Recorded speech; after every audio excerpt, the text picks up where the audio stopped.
Know Thyself is dedicated to the exploration of the most rewarding task an individual can ever embark on, the journey to find oneself. Our intention is to investigate the universal principles that have equipped our species to seek the treasure of all treasures, self-knowledge. With your hosts, Daniel Powinski and Eduardo Manteca. This is the Know Thyself podcast. Check. We are recording. Check. All right. Well, welcome back to the podcast.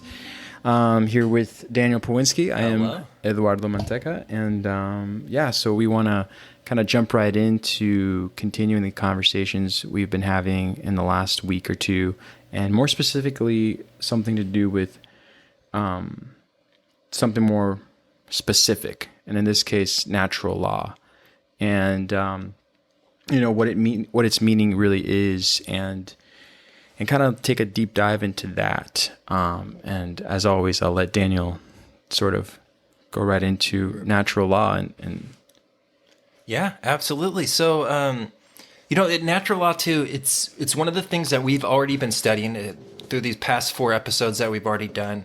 Everything we've covered is really along the lines of natural law. So we've already really kind of covered this, but what we're going to kind of start looking at today is the principles that actually have been developed. So the first thing we should really do is kind of look at what is natural law. So if we can kind of start defining it and understanding really what its role is, and what natural law is really going to be is this is almost the principles that have been put in place in the universe that are what you call immutable. So immutable means they just cannot be changed. Right. So it really kind of comes down to learning these principles and aligning yourself with these principles. And that's really kind of what the goal is in learning natural law. So there's 2 factors in human consciousness. So there's a deterministic factor and there's a free will factor. Okay? And this is where almost like religion and science kind of breaks off. Okay. And this is why science today cannot connect with religion, and this is why religion can't connect with science. And it really kind of comes down to this principle, because most religions kind of believe in more of a deterministic ending. So they believe that the entire universe is almost preordained. Everything that's going to happen is happening, and it's all going to evolve, and it's all going to the waves are already collapsing, and there's nothing you can do. That's what you would almost see in like any kind of fundamental religion. Like fundamental Christians believe that the whole world has already been preordained. They don't really believe in free will. Where when you kind of go to the opposite end of that spectrum, you have free will. And then that's where you have individuals believing that everything is our choice and everything kind of comes down to us. There's really not like a deterministic factor of the universe. And where occultists are going to kind of come in is right on that middle path. And again, that middle path is so important. That's the reason why Buddha walks the middle path, right? This is what Jesus called the way. This is why when you're activating the 2 hemispheres of your brain, you do it through that middle chamber, right? So the idea that there's a deterministic side of the universe and there's a free will component. Okay. And it's almost a dance. So it's a dance between the natural law principles, which are those deterministic, and the free will principles, which is how we can actually choose what to think, what to feel, who to love. These are our free will principles. And sometimes our free will, the natural law principles are so intact, like the deterministic is so strong that our free will we might not have a choice in something, but we always have a choice on how we react to something. And that's really important. So you might not have a physical choice in a situation, but you always have the free will decision of how you react to a certain event, how you react to a certain emotion. So really that coming together between the 2, and that's that dance between the natural law principles of the world and then that free will component. And it's, again, meeting in that middle path. That middle path is going to be so important moving forward. So what we're going to really kind of discuss today is what are those natural law principles that we need to be aware of? What are those deterministic, immutable laws that have been put into motion by what you would consider the creator or the universal energy? What those principles are, and how do you align yourself, and how can you use these principles later on to benefit yourself? But the first thing you have to do is just identify them. So again, this is going to be information that was very much hidden and allegorical through majority of human history. So this is where alchemy is going to come in with all the different talking of the metals, the transmutation from lead to gold. It was always going to be something that's going to be very almost hidden. So in the past, you would have to be an adept. Somebody would have to teach you alchemical symbolism to be able to read the literature. It would almost be written so a layman could read this stuff and just not know what's going on. So they did this on purpose. So everything was very much veiled. So you had to know the code to be able to get the information. So it wasn't until right around the turn of the 20th century, so the early 1900s, that there was an individual who published a book, and it's just called By the Three Adepts. But there's kind of speculation of the occultist that actually wrote this book. But there's a book, and it's the first book that we're actually addressing, and I would love to, as this podcast kind of goes on and as we write more blogs, I would love to kind of start creating like a resource list for individuals that are interested. That'd be great. Yeah, and so the book we're going to be talking about today is the Kybalion. So the Kybalion is very unique because this is the first time that these principles were really put out to you just straightforward. So what the Kybalion does is it takes the 7 Hermetic principles of the past, and again, these come from Egypt, ancient Greece, Babylon, and they almost decipher them and put them almost in layman applicable information. Can I interrupt really quick? Yeah. Is this where I've heard in regards to the Kybalion, the lips of wisdom are not ready for those who are not ready to, or to not ready to like listen to or understand. Yes, the lips are sealed to those who don't want to listen. Right. Exactly. Okay. So just to clarify. That's where that quote comes from. And that's really what it's kind of based upon. So this is really kind of this book was really a de-occulting book because it really gave people a key to start kind of going back and looking at alchemy. Because again, all this information in the past, you really would have to go through initiation to understand it. And really, depending on where you financially stood or where maybe your education was, initiation wasn't really open to the lower or the middle class. It was kind of saved for the upper class. So unless you were a independent alchemist, which you'll see throughout history, they're amazing individuals, you wouldn't really know this information. And it would just be too hard to kind of understand. So yeah, that's where that quote's going to come from the Kybalion. And the Kybalion does a great job of defining the 7 Hermetic principles and almost kind of putting it out there, kind of just what we're doing in an applicable way for you to understand them. So a couple of these principles we've already kind of covered. Patterns, right? Patterns. So patterns are not actually one of them, but we have the law of rhythm, the law of cause and effect. These are ones that we've already covered, but in the future, we're really kind of looking to uncover these a little bit more. We're going to go a little bit more in depth, especially in cause and effect, because cause and effect is so important. But with one thing we kind of want to talk about, even though the Kybalion is this simple book to read, and you don't even have to actually pay for this book because the copyright is over. If you have access to online, you obviously do if you're listening to this podcast. It's open source, so you can really get this book digitally anywhere. I think there's even audiobooks of it on YouTube, and I think there's an audiobook on Spotify. So yeah, I've seen it on YouTube. Yeah, so a lot of people this is a very important book. So even for people that aren't spiritual, like we said, there's individuals that are trying to improve financially, read the Kybalion, trying to improve mentally, they read the Kybalion. We're really kind of looking at the spiritual aspects because we kind of believe if you get spiritual gold, material and mental gold will follow.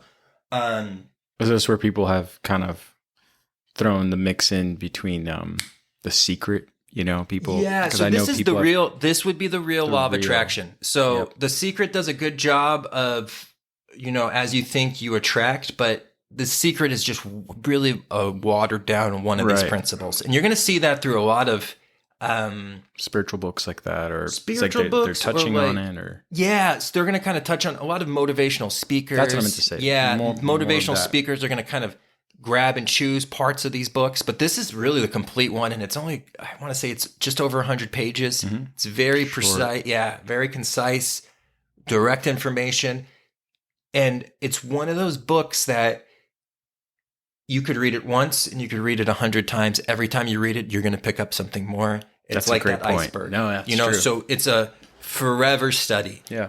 Which is occultism and esoteric study in general, but really these Hermetic principles, you could study them for a lifetime and you're always going to uncover something more. That's the thing with principles, and that's the thing with symbols. If a picture's worth 1,000 words, a symbol's worth 1,000,000 pictures, right? So it's just, there's so much in those. So what we're going to really kind of look at today is really what these natural law components are, these 7 principles. And the one we're going to focus on today is the first law, and that's the law of mentalism. Now, how we're going to approach the law of mentalism is we're going to discuss it today, then we're going to work our way through the principles, and then we're going to come back and kind of finish up with the law of mentalism, because the law of mentalism is really, it's so important to understand this information. It's the first principle for a reason. But the law of mentalism also gives us an understanding of why the story of creation is the story we were given, and why so many religious and sacred texts revolve around certain stories of creation and what that means. So that's going to get a little bit deeper, and I really kind of feel we don't want to shake anybody off at first, so we're going to give more the applicable side of the law of mentalism first. Then we'll go through these 7 hermetic principles, and then we're going to come back and look at creation, because really that's what's going to tie the whole story together and really give you the idea that you'll almost start seeing what the difference between a master builder and an instruction follower is, and who's a creator and who's a follower. And it's all in that aspect. It's all in that story. So it's very important. So really what we want to cover today is just the law of mentalism. And that's the idea is that all is thought. So everything is derived from thought. And that's really, really crucial for us to understand. And that's also why when we were breaking down the brain, it's as I think, so I feel, so I act. Again, this is why Dorothy meets the scarecrow first. Thought energy is always going to be that first energy, right?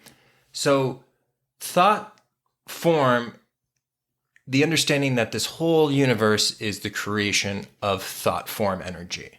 And thoughts are what create everything. So there's nothing that can actually be in our environment or in our reality that did not come first as a thought. As a thought, yeah. Right. So even if we think about a spoon had to be an idea and it had to be constructed before we could use it as a spoon. And even if it happened on accident, right? Say somebody was just oh, I'm just going to scoop up food with this thing.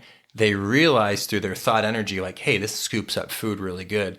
That thought came in to be you can use this again as a tool, right? So that thought energy is the fundamental energy that's behind everything. So pulling that forward, your thoughts really create your reality. Right. And this is why it's so important. This is why we tackled in the early episodes controlling that CEO of your brain, right? This is why you defeat the dragon, save the princess, and then you rule from that top neocortex, because that's where all that information is coming from. And that's really what's going to create your reality. So your reality is going to be dependent on what thoughts you're thinking and what thoughts you're putting into emotion. So as I think, so I feel, so I act. So your thought comes in, and then the emotion is the spirit in which you do things. So that's what's actually going to give you energy to put that into action. Mm-hmm. So that's what's so important with that thought power. So we don't realize how many negative thoughts we have in a day. I do it all the time. So I have this thought period in my mind that, and this is again, Eddie and I will tell you this till we're blue in the face. We're working through this process. We're doing all this whole process with you as together. This is a lifelong process of training your thoughts, and you're never done with them, right? I've always been under the thought process, and I've said it out loud sometimes, of anytime I come across money, right, I have a bill that comes in that I was unforeseen. Yeah. This is a thought creation that I have put out into the universe, because my thoughts are actually going to attract things to me. So it's in my mind that I've got this thought that when I come across money, say I get money from selling business, or I get money, a relative just comes in and gives me some money, or somehow I come into money, I always have a big bill that comes afterwards. This is my own doing. This is my own, because I've created that thought. The universe thinks that's what I want to do. It's oh, Daniel got money coming in. When Daniel gets money, there needs to be some kind of bill that needs to be attracted to it. So really what it needs to be is I need to change that thought energy to be like, when I get money, I'm able to save that money, or I'm able to spend that money on something I want, right? Changing that thought energy. Always being like, there's a reason why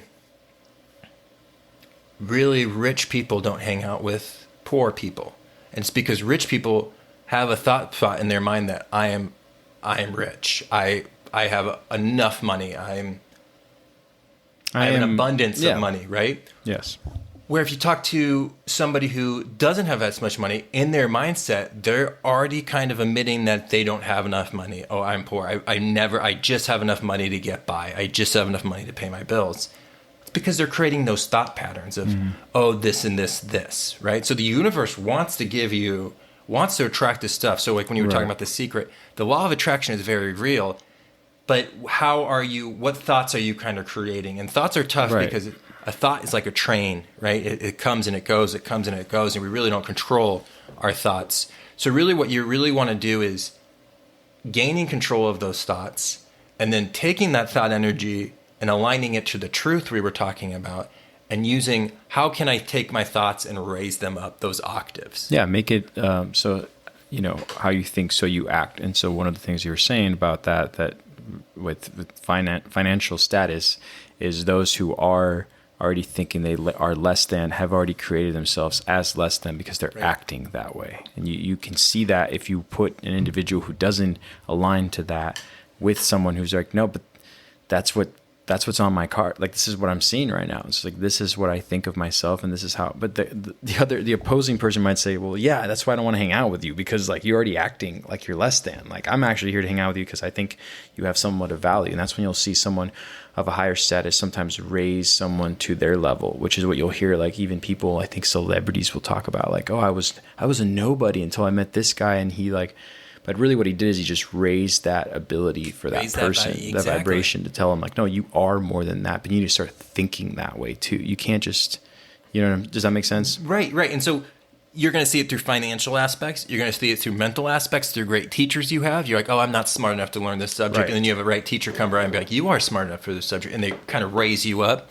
You can see that with spirituality, right? You find the right spiritual teacher. If you're in a religion, maybe you find the right priest who's just like, no, I can help you get to that spiritual aspect that you're looking to get to. So yeah, absolutely. That's why it's so important to really surround yourself with people that want the best for you. Mm-hmm. We were kind of talking about that with, last week with almost like patterns, but the people you choose to spend time with, especially your friendship, because friendship it's always held a special place in the occult because friendship is the only relationship that you're not really dependent on that person for anything. So your mother, your father, and your sisters, you love them, but there's like an exchange. Your mother and father, they take care of you, or if it could have been your grandparents or whoever was your caretaker, right? Your brothers and your sisters could be your best friends, but you're also bounded by blood, right? You were born into this clan together. So you could be best friends and you could totally relate on that, or you might not be. You might not be really close to it. Friendship is the only one. And then like you look at your romantic partners. Well, there's an interchange that happens there. There could be like, as on top of taking care of each other, there's a sexual interchange, there's an emotional support. Friendship is the only one that is just a free will decision. You have complete choice on who your friends are going to be.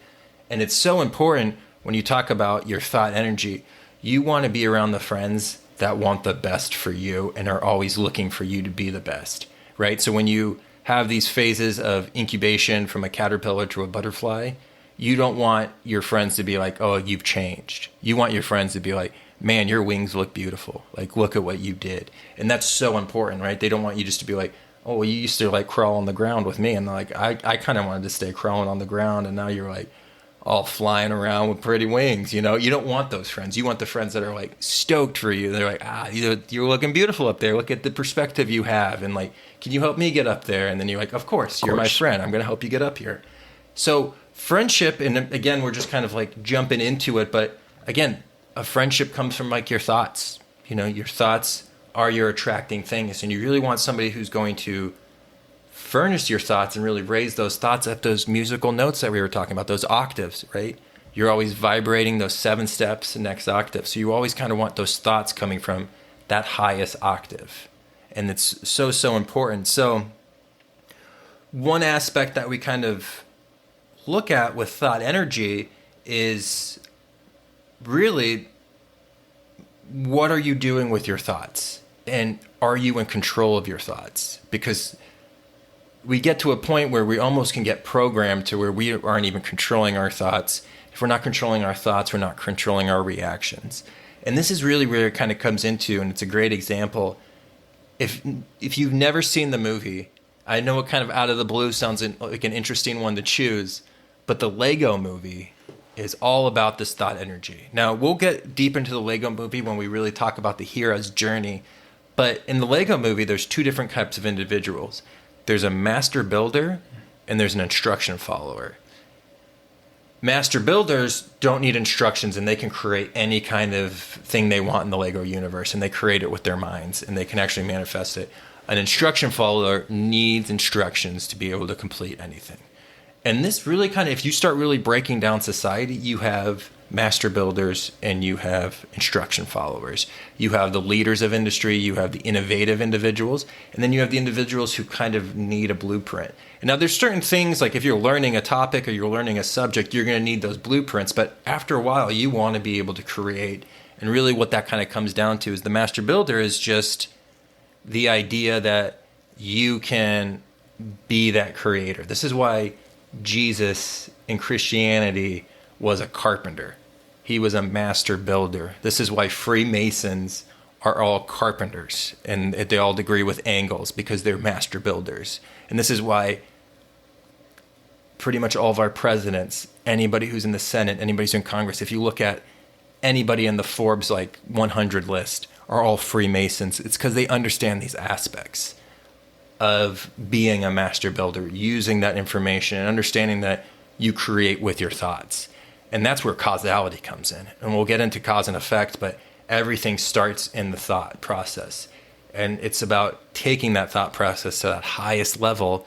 And again, with aligning it with truth and kind of finding what your bliss is and what your importance is, and finding yourself will help you climb that ladder to almost, I don't know if channel's the right word, but almost channeling through the highest aspect you can.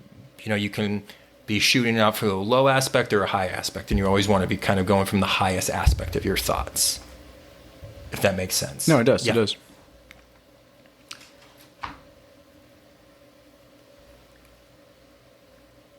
So as we kind of think about how, thought energy works, it starts to kind of come down to that idea of, how do I make this thought energy work? What am I doing with that?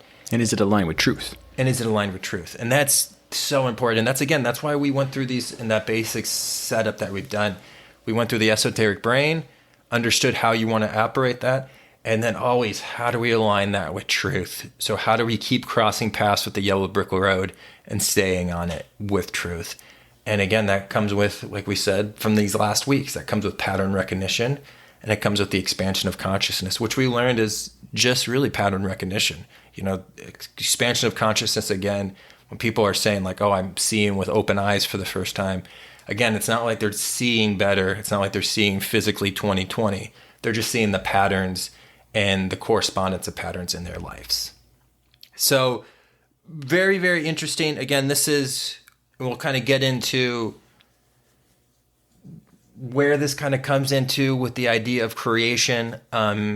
This is what the story of Adam and Eve is. This is what the tree of knowledge is all about. This is all what the path is. This is the ladder back to heaven. This is when Hermeticism, it's the fall from matter. This is the story really that kind of like almost underlines creation.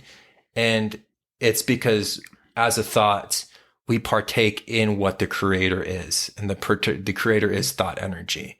So when we partake in thoughts, that is like our God aspect. And that's, again, why we use that at the CEO of our brain. And that's why it's the first thing that comes in. As I think, so I feel, so I act. Mm-hmm. So really, the idea that we really kind of want to also focus on today is, if our thoughts create our reality, it really gives us a new perspective on the understanding of what heaven and hell is. So heaven and hell is not really an afterlife story.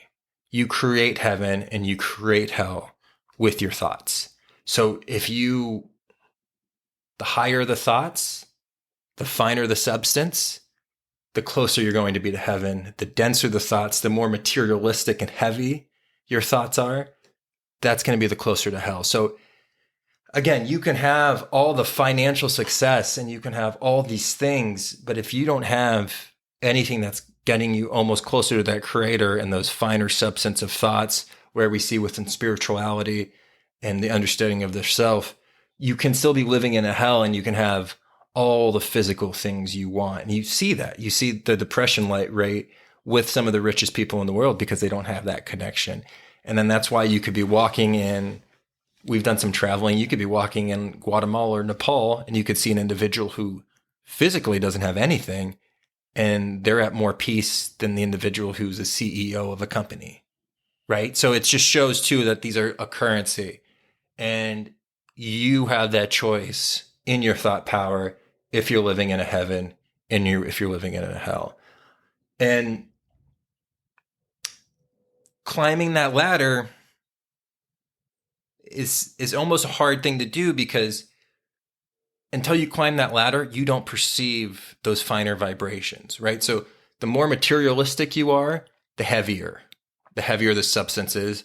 The more angelic you get and the closer you get up to heaven, the finer the particles are, right? This is why angels fly. Yep. Right? Because they take themselves lightly, right? This is why there's certain times in your life, it doesn't matter if you were spiritual before, but you can have a spiritual experience. Say you're at your wedding, you're at the wedding of a good friend, a birth of a baby, even the passing of the loved one. You open yourself up to some finer substances. Now, these finer substances are always around us, but if we're not aware of them, we don't perceive them, right? So what we really want to do is get our thoughts to where we're always touching those finer substances and participating in them, if that makes sense. It does. It does. I mean, it's like buying a good time versus having a good time. So people want to always think, well, no, like my intentions are in the right place. I want to take my family out. I want to do these things to ensure a good time, but that in itself is starting to weigh you down because of the expectations you're putting onto not just yourself, but the situation that hasn't come about yet. And I see that with people who become their worst enemy by trying to buy that versus just letting it happen. They're like, well, how do I just let it happen? I'm like, well, if you genuinely want to just be with this person, they do also. And if that exchange is all that's needed, you will see things happen within that situation that you couldn't have predicted yourself, which is when you get people talking about things like, and I know we'll talk about this down the line, but I love talking about these things, coincidences. People will say, this is a coincidence. I'm like, no, you were just coexisting in this moment, very much at peace in a lighter sense of the situation where you're like, I didn't need much, but I somehow got everything out of that, you know? And people are shocked to see that happen. You know, they're like, when I let go of everything or I let go of that grip, it all just seemed to have worked out for me or for us or for the situation that should have just happened. It's like, I'm just hanging out with my friend, you know, but if I put too much weight onto this, you know, both parties will feel it. And then you're constantly wondering like, well, what went wrong? You know, it's like, well. Right. Oh, no, it makes so much sense too. Say some like friends are coming into town and you plan like this big event. And you're planning, you get everybody in the right spot. You guys have this dinner party set up, right? And you have this like big table and you get there and it's kind of loud in the restaurant and like you can't really hear anybody beyond the two people you're sitting next to. And there's a lot of confusion and there's just like all these factors that come in and this big night that you were so excited about, you kind of leave and you're like, well, that wasn't as satisfying as maybe a night that all of your friends just kind of came and you guys were just like hanging out in the backyard. Maybe one of them friends was like just dropping something off and they kind of hung out for a little while and you ended up having like the best night of your life. And all you did was maybe have like a beer or a cocktail on your back patio. It's that whole idea of not forcing it, synchronicities, right? And it's just such an important thing for us to realize and to kind of see. And just that idea of, again, just kind of following that thought energy and realizing that that's what's going to create stuff, and also how do we utilize that energy to create what we want? Right. And understanding why it is a higher state. So what I mean by higher state is I've had this conversation with my mom, and that is that I just want to see you. My mom lives in Washington. I'm very far away from her in this state that we're in. So it's hard for me to want to plan so much when I see her. If I just tell her all I want to do is just see you, it's a very it's a pure thought, because it's just a son wanting to see his mother. So we're never at a conflict when we talk about meeting, because the basis of our meeting is just to see each other and be in each other's presence. And that itself, even just talking right now, makes me feel 10 times lighter than trying to force so much that, you go back down to, I know this sounds extreme, but you back down to make the comparison of heaven and hell, but to that hell. So you can have all the money in the world, but you're like, again, I didn't connect with my own mother, a divine sense of this conversation, or a individual like my own mother. I wasn't even able to get to her because I put so much weight onto just trying to impress her or do things for the wrong reason. So again, that's where I really like your comparison to heaven and hell, is just if the situation is only calling for something as pure as me interacting with my mom, well, then that's all it's needed. And, right. And you can feel that. You're just like, what, that's all we really needed was each other. So, right. It's very interesting. It's very interesting. Yeah. No, I think, again, heaven exists and we can produce it. And it comes through channeling those thoughts and taking him through the highest output that we can put him through. And again, it's a process that you have to work on every day. And it's never ending. And again, with understanding these principles, and as we kind of get deeper into these principles, realize that there's no end to any of these lessons. And right. We'll probably come back around once we cover more topics and cover mentalism again, cover the law of vibration, cover all these infinite things, because they're just so, so important. And again, that we talked about patterns and vibrations last week.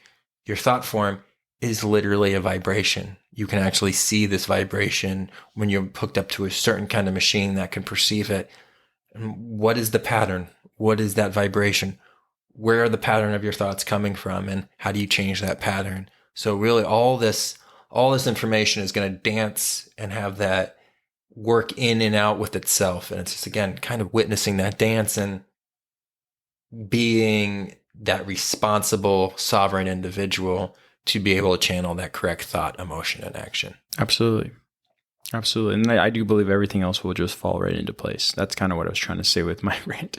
But it's I've seen it happen. It's when you let it, when you can actually, I think one thing that's important, especially with this podcast, and we talk about, bettering the self, is just the questioning of your thoughts. Something you just said about 10 seconds ago. You said, questioning those thoughts. It's interesting how a lot of people don't ever go down that. I mean, I always find that interesting that it takes them a long time to realize well, if my thoughts are my reality, then what else have I not been, I haven't really been made aware of that until now, maybe. Hopefully now, as you listen to this podcast, you're being made aware of it. But it's interesting that something so powerful like our thoughts has never really been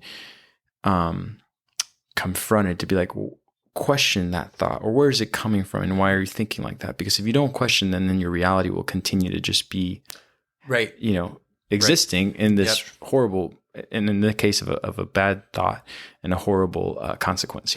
You can never get the change you want out in front of your eyes until you change the thought within your eyes. So it's always going to, and again, that comes down to that deterministic ideal. It's that machine aspect of the universe, is what you put in, input, process, output. So it's just like gravity. The universe, what you think, it's going to attract towards you. So it's not going to cipher through, be like, oh, well, did he really mean that? Or is he just having a bad day? Did he really mean to put that self-defeating thought in his mind? Or am I supposed to have a big bill coming? I don't know if he really meant that. The universe doesn't care. It's just an input, process, output. This is what you think. This is the process. This is the output you're going to get. So really, it just comes down to responsibility and sovereignty, and being responsible for your own thoughts. And when you're responsible for your own thoughts, then you can start being more responsible for your emotions and your actions. And you will be proud once you become responsible for your thoughts. Once you see what manifest, you'll be proud that you're responsible for them, because you're actually going to like the manifestation that's happening in front of you, rather than now where you just feel like, you feel like you're on a boat and there's just a bunch of waves coming at you, when really you have the ability to, even though there's going to be waves in the universe and there's going to be waves in society and our cultures, you're still in charge of how you set your sail, and you're the one that's reverting around those waves. So yeah, you can take a wave head on, but it was probably a thought form that made you take that wave head on. You probably could have averted around it, right? So it all kind of comes down to the self and that responsibility for that self, and really just taking the responsibility for yourself and caring for yourself, and taking that understanding that you are responsible to care for yourself just as much as you care for other people. And I think Jordan Peterson put it that really well. He does it in his, I think it's his 12 rules for living, but he talks about you care so much for other people, right? So, say we're taking care of like an elderly relative, like we're going to make sure they take their medicine. We're going to make sure they have all their essentials. And then it's so funny, like if the doctor prescribes me stuff, I'm like, yeah, maybe I'll get it filled today. I might get it filled tomorrow. Right. And it's, why did that responsibility change? Why is it that for this other individual, I'm so worried about it? And then when it comes down to me, I can just kind of like almost like shake it off. And right. You need to have that same. It's easier urge. To take responsibility for someone else other than yourself. And you want to take responsibility for yourself because you really can't take care of anybody else truly until you take care of yourself. Right. So it's almost a selfish thing not to take care of yourself, because when you're 100%, you can give 100%. Right. If you're only 50%, you're only going to be able to give 50%. We want to give 100% all the time, and we really want to,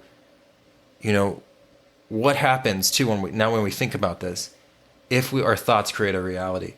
What if we probably have about 20 to 30% good positive thoughts in our mind now? What happens if we change that to 50 or 60%, and then we make our way up to 70%? What if we could get to 100%, that our thoughts are always coming from the highest statue possible in our mind? And I mean, as we keep climbing, we keep getting higher, but it's always from the highest aspect. What good would come for ourselves, and what good would come into our environment? We all want to change the world, but you have to change yourself first. It's impossible to change the world before you change yourself. Yeah. And we can see that with the world we are living in, the most interesting time. You and I were just talking about it before we went on air. We're in the middle of a COVID, and living in Phoenix, Arizona, we're in a physical curfew. Like we have to cut our podcast tonight because we have an 8 p.m. curfew because of rioting. I don't want you getting in trouble. I don't want to get in trouble either. I don't need you driving. I'm the worst at talking to cops, so that would never be good. But again, we're seeing all this static in our lives, and we were just talking about how important it was for this podcast to come out when it did, because again, we see all these individuals on both sides really trying to make change happen. And it really kind of comes down to self-knowledge first. And if we start understanding ourselves and seeing how we are all universally collected and connected, we can transcend these problems much quicker. And we can transcend these problems peacefully and through the aspect of love, and not through the aspect of fear, which is what we're getting pumped through. And now, again, we understand how the media works. We understand all this stuff, that they're kind of really the ones that are pumping in this fear. But we really need to remember at this time that you have that choice in your thoughts of, is it going to come from a place of love, or is it going to come from a place of fear? And you always want to come from a place of love. And that's not only with your own thoughts of how you think about yourself, but how you think about other people, how you think about other people in other communities. It's funny how this goes back to a story involving you. So when I was 21, I was so excited to go visit Daniel in Australia. And Hi, mate. That was a terrible accent. Daniel was out there, and I was really excited to be out there and join him and go scuba dive the barrier reef and all this stuff that goes in with it. But the main principle here, or the main idea of this story here, is thoughts. So I was already so excited, I'd surrendered to the idea that what a privilege it is to even be able to travel across so many miles of open ocean just to get to this other part of the world, and what will I find and what will I discover?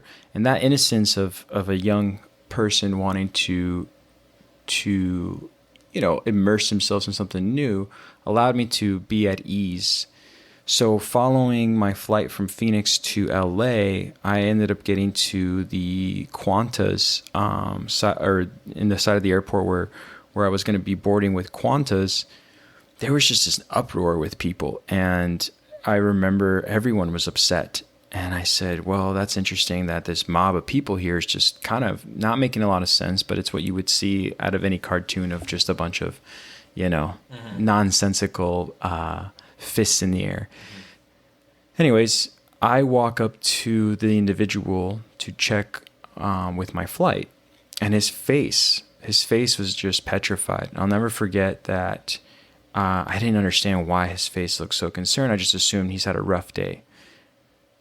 Because I'm so excited, because I'm ready to board this flight, when he breaks the news to me that they missed the curfew for the last flight coming out of Sydney to get to LA, and that our flight has now been moved to the following day, he had been so subjected to just, I don't know how many insults and so many blames that I had no idea that that's what I had just missed. So when he told me, I'm sorry to inform you that your flight is not taking off till tomorrow at 7 a.m., I smiled and said, well, it's not like it's your fault. I said, it's okay. I mean, what do I have to do?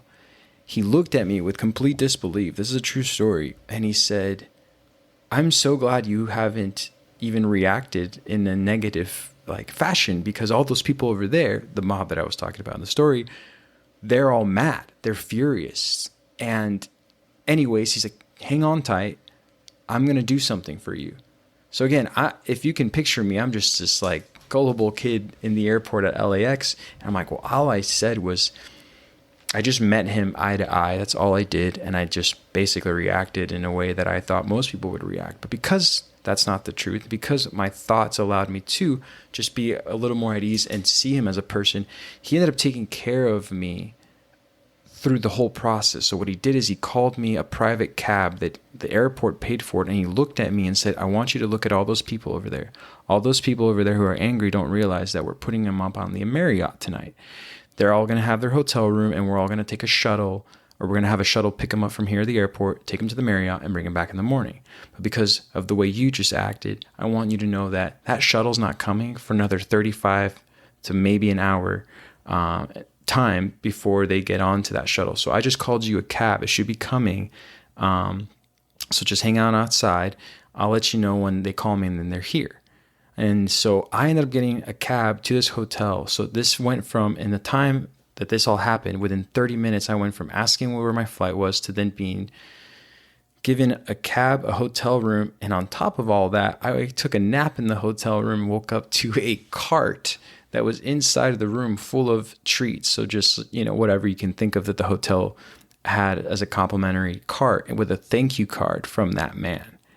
So for me, I was just like, I don't know what I just did, but this is fantastic, know? And of course I could say, well, I was just being kind, but I knew that I had an option, or I had the option to be part of that mob and think like they were, which is like, oh, if you're mad, then I should be mad because we're all mad because we all spent a lot of money to fly to Australia. Or I can just, take a step back and really, address this with the individual as an equal.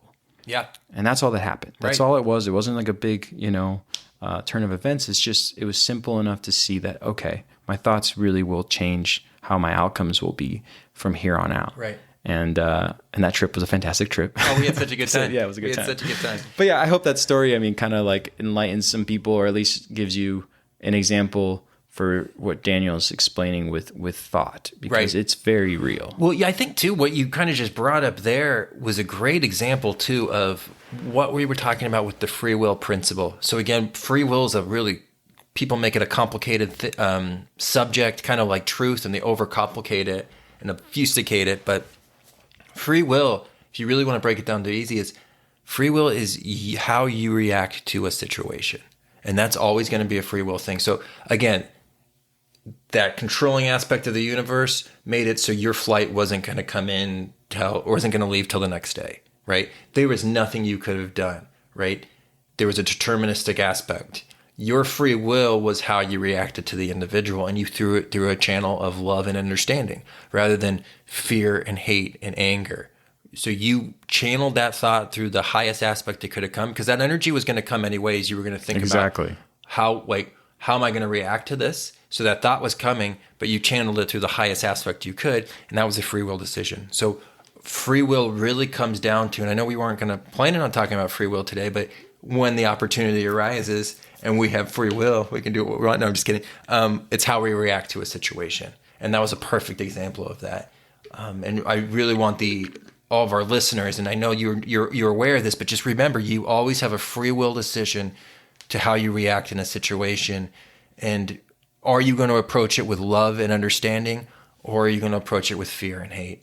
And you're always going to be checking yourself, and you always want to be aware of it, but it's your free will principle. And it's going to, again, it's that the dance with the natural law, deterministic aspects of the universe that we have no control over. And again, it's how we sway in between. It's the yin and the yang.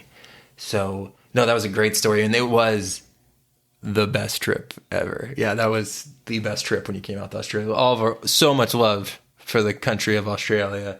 You were too nice to Eddie and I when we were there. Oh, it was great. Too nice. It was great. Way too nice. So again, we're kind of just did a really quick snapshot on mentalism. We're going to come back to mentalism and really get deep into that with the idea of creation. But next week, this next podcast, it's actually going to come out before next week. We're really going to start breaking down more of those principles. I'm really excited to talk about the law of correspondence, the law of rhythm, the law of vibration, all this and stuff we've already kind of spoken about, but we're going to kind of give it a name again, because we're trying to come up with common terms and common language. So as we kind of build on these topics, we're all coming from the same understanding. But again, Eddie and I want to give a huge thank you to all of the listeners, everybody who follows us on Spotify.